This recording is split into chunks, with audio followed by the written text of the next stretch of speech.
अस्सलाम वालेकुम जी, कैसे हैं आप? ठीक हैं, खैरियत से? अच्छा जी, लास्ट टाइम हम प्राइस एक्शन के बारे में पढ़ रहे थे कि प्राइस एक्शन स्ट्रेटजी में हमने डिस्कस किया था ट्रेंड लाइन के बारे में, उसके बाद डिमांड एंड सप्लाई उसके बारे में, ठीक है। फिर हमने कुछ पैटर्न डिस्कस किए थे, एंगुलर पैटर्न हो गया, उसके अलावा पिन बार पैटर्न हो गया। इसके मतलब इससे रिलेटेड हमने लास्ट टाइम अभी प्राइस एक्शन के अंदर डिस्कस किया। आज का जो हमारा टॉपिक है इसको समझना हमारे लिए बहुत ही ज़रूरी है। क्यों ज़रूरी है? क्योंकि प्राइस एक्शन की स्ट्रेटजी के अंदर सबसे जो मेन इम्पोर्टेंस रखती है वो है सपोर्ट एंड रेजिस्टेंस, जो आज का टॉपिक है। देखिए, सपोर्ट और रेजिस्टेंस वैसे तो हमने पहले शुरू में हमने सपोर्ट एंड रेजिस्टेंस का एक सरसरी जायज़ा लिया था कि सपोर्ट और रेजिस्टेंस होते क्या हैं।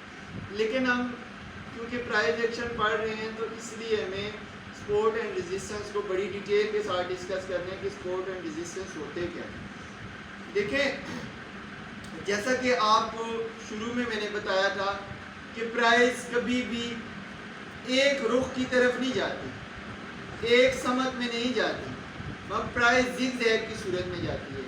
या प्राइस सीधी नहीं जाती, या सिर्फ बिल्कुल ऊपर नहीं जाती, या बिल्कुल नीचे नहीं जाती, जिग-जैग की सूरत में जाती है।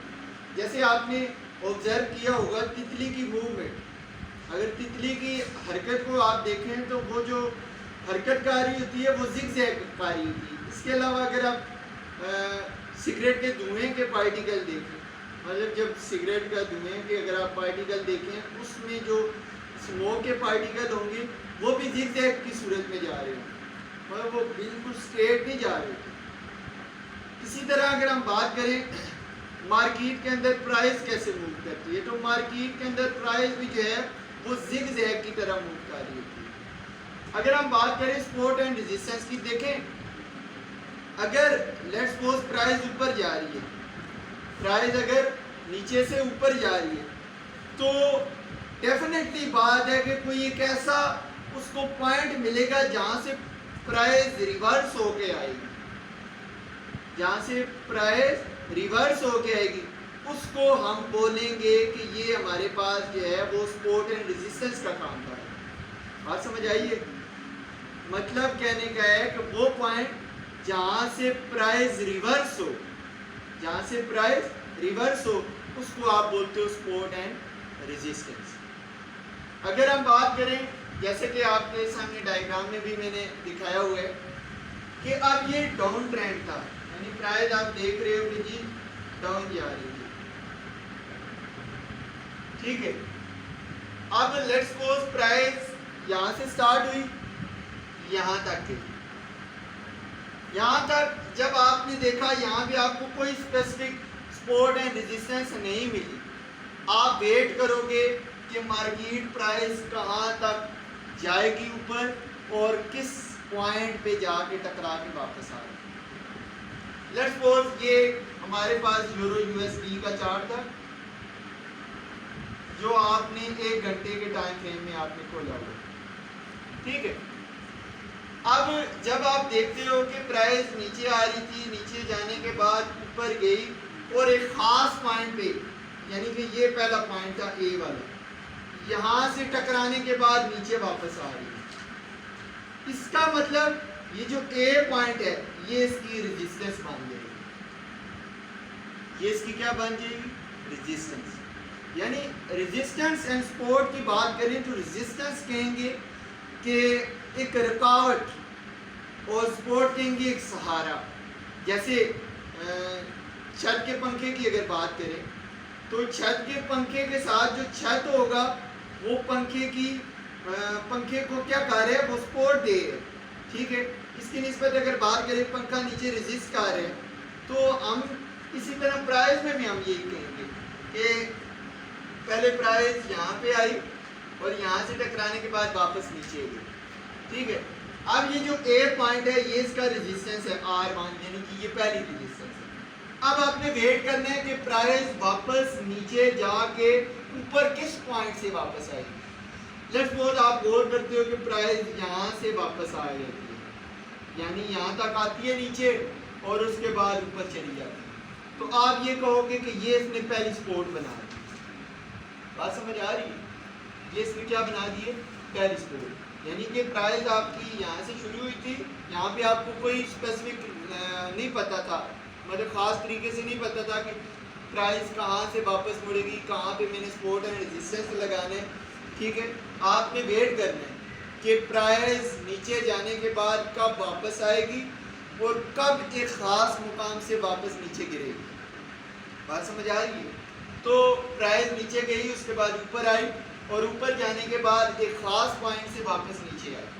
जब वापस नीचे आई तो जहाँ पे नीचे आने के बाद वापस रिवर्स हुई तो हमने उसको कह दिया कि ये इसने एक सपोर्ट बनाया। इसी तरह आप देखोगे कि वापस जो प्राइस मूव करेगी वो सपोर्ट एंड रेजिस्टेंस को फॉलो करके जाएगी।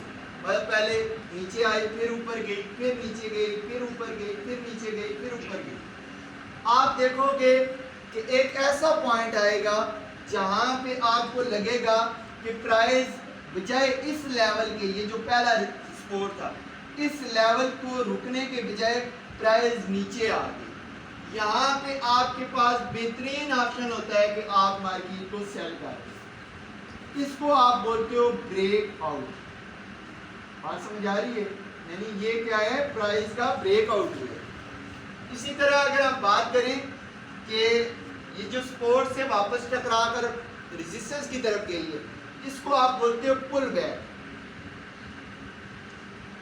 इसको आप बोलते हो पुल बैक। और जब भी प्राइस ब्रेक होती है तो उसको आप ब्रेकआउट बोलते हो। यानी दो तरह की प्राइस एक्शन के अंदर चीज़ें आती हैं, एक आती है ब्रेकआउट और दूसरी आती है पुल बैक एंट्री। यानी ट्रेडर जो होते हैं वो दो तरह की एंट्री ले रहे हैं।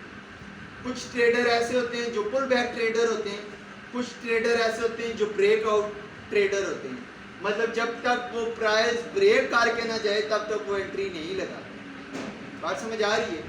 कुछ ट्रेडर ऐसे होते हैं जो पुल बैक एंट्री पे काम कर रहे होते हैं। लेट्स सपोज प्राइस यहाँ पे आई तो अगर उसने पहला सपोर्ट, यानी कि ये पहला सपोर्ट उसने बना दिया, जो ट्रेडर होंगे वो दूसरे सपोर्ट का वेट करेंगे कि प्राइस यहाँ तक आने के बाद कब वापस जाएगी। जब यहाँ से टकराने के बाद अगर कोई रिवर्सल साइन यहाँ पे मिल जाता है, इसका मतलब यहाँ पे जो ट्रेडर होंगे वो बाय की एंट्री लगा देंगे और उनका जो स्टॉप लॉस होगा, जो उनका स्टॉप लॉस होगा वो जो इसकी सपोर्ट थी, सपोर्ट से थोड़ा सा नीचे करके, मतलब आप कह लेंगे 20 से 30 पिप का स्टॉप लॉस हो जाएगा। बात समझ आइए?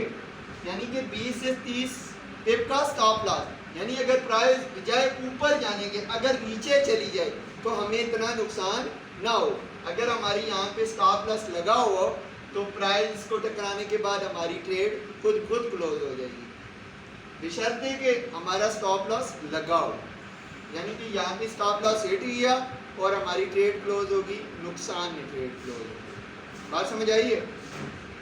इसी तरह अगर प्राइस यहाँ से टकराने के बाद कोई रिवर्सल साइन दे के ऊपर की तरफ जाती है तो हमारा जो टेक प्रॉफिट होगा, यानी हमने जो प्रॉफिट रखना है वो रेजिस्टेंस के आसपास रखना है। बात समझ आई है?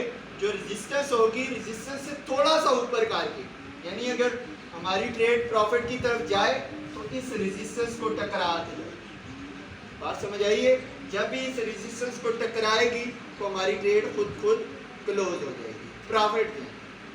अब हम बात करते हैं कि ये सपोर्ट एंड रेजिस्टेंस आपने ड्रा कैसे करना है। देखिए, सपोर्ट एंड रेजिस्टेंस को ड्रा करने के लिए आपको एक हाई चाहिए होता है मार्केट के प्राइस का ना, यानी कि अगर आप लेट्स सपोज आज के दिन की आप अगर कल के दिन आपने ट्रेड करनी है। देखिए, सपोर्ट एंड रेजिस्टेंस एक ऐसी चीज़ है, या कोई भी आप एनालिसिस करते हो, एनालिसिस आप किसका करते हो? पास्ट का करते हो। ऐसा तो नहीं कि आप फ्यूचर का एनालिसिस, फ्यूचर का तो एनालिसिस कर ही नहीं सकते। आपने पास्ट का एनालिसिस करके फ्यूचर का एनालाइज करने के फ्यूचर में प्राइस कहाँ जाएगा। लेट्स सपोज आपने ट्रेड करनी है, कल करनी है और आज आपने चार्ट खोलना है। ठीक है, चार्ट खोला आपने, एक दिन का चार्ट खोला, पिछले दिन का, एक घंटे के हिसाब से आपने चार्ट पैटर्न देखना। उसमें देखना है कि उस एक दिन के अंदर प्राइस का सबसे लो लेवल कौन सा है और सबसे हाई लेवल कौन सा है। और समझ आ रही है, प्राइस का सबसे लो लेवल कौन सा है और प्राइस का सबसे हाई लेवल कौन सा है।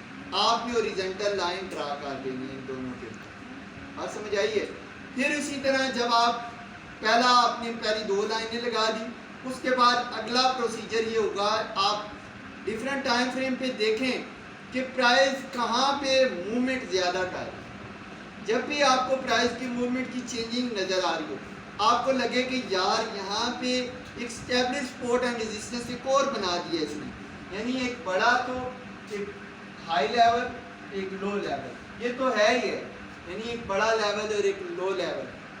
आप देखते हो कि बीच में प्राइस जो है ना ऐसे जाके इधर तक जाके एक ऐसा मुकाम आता है जहाँ पे प्राइस ऐसे जा रही है। और समझ आ रही है, यानी कि अब आपने जो सपोर्ट एंड रेजिस्टेंस लगानी है वो इस पॉइंट को लगानी है। ये दो आपकी रहेंगी, इसको आपने रेज नहीं करना। जो जहाँ पे प्राइस आपको लगे कि वहाँ पे आप जिगजैग की तरह जा रही है, यानी साइड मार्केट है, तो वहाँ पे भी आपने सपोर्ट एंड रेजिस्टेंस लगा देंगे। यानी उसका एक ऊपर वाला हाई और नीचे वाले लो को आप कनेक्ट करोगे तो आपकी सपोर्ट एंड रेजिस्टेंस बन गई। तो आज के टॉपिक में हमने सपोर्ट एंड रेजिस्टेंस सीखा। सपोर्ट एंड रेजिस्टेंस का क्या काम होता है? सपोर्ट का काम सहारा देना, और समझ आइए रेजिस्टेंस रुकावट होती है। मैंने आपको बोला दो तरह की एंट्री होती है प्राइस एक्शन के अंदर, एक पुल बैक एंट्री होती है और एक ब्रेकआउट एंट्री होती है। पुल बैक एंट्री यानी सपोर्ट या सपोर्ट को टकराने के बाद अगर प्राइस वापस रेजिस्टेंस की तरफ जाती है तो हम ये कहते हैं कि ये पुल बैक एंट्री है। अगर सपोर्ट या रेजिस्टेंस को दोनों में से किसी एक को ब्रेक करके जाती है प्राइस, इसका मतलब कि प्राइस ने ब्रेकआउट लिया है। बात समझ आइए। तो मैंने आपको बताया ट्रेडर दो तरह की एंट्री लेते हैं, एक पुल बैक एंट्री लेते हैं, दूसरी ब्रेकआउट एंट्री लेते हैं। तो जहाँ तक मेरा अपना पर्सनल एक्सपीरियंस है, मैंने जहाँ तक ऑब्जर्व किए, ज़्यादातर जो एंट्री आपके लिए ठीक रहती है वो ब्रेकआउट्स एंट्री ठीक रहती है। यानी देखें, अगर आप पुल बैक एंट्री लेते हो, तो ऐसा ये भी हो सकता है कि प्राइस यहाँ तक जाए उसके बाद नीचे आना शुरू हो जाए, इसका मतलब आपको लॉस होना शुरू हो जाएगा। इसके लिए बेहतर है कि आप प्राइस के ख़ास लेवल को टूटने दें, जब तक वो टूटे ना तब तक आप एंट्री ना लगाएं। बात समझ आ गई है? उम्मीद करता हूँ कि आपको इस टॉपिक के बारे में समझ आ गया होगा। बाकी चार्ट के अंदर हम आपको ये सपोर्ट एंड रेजिस्टेंस लगा के मैं आपको बताऊँगा, फिर आपको मज़ीद समझ आएगा।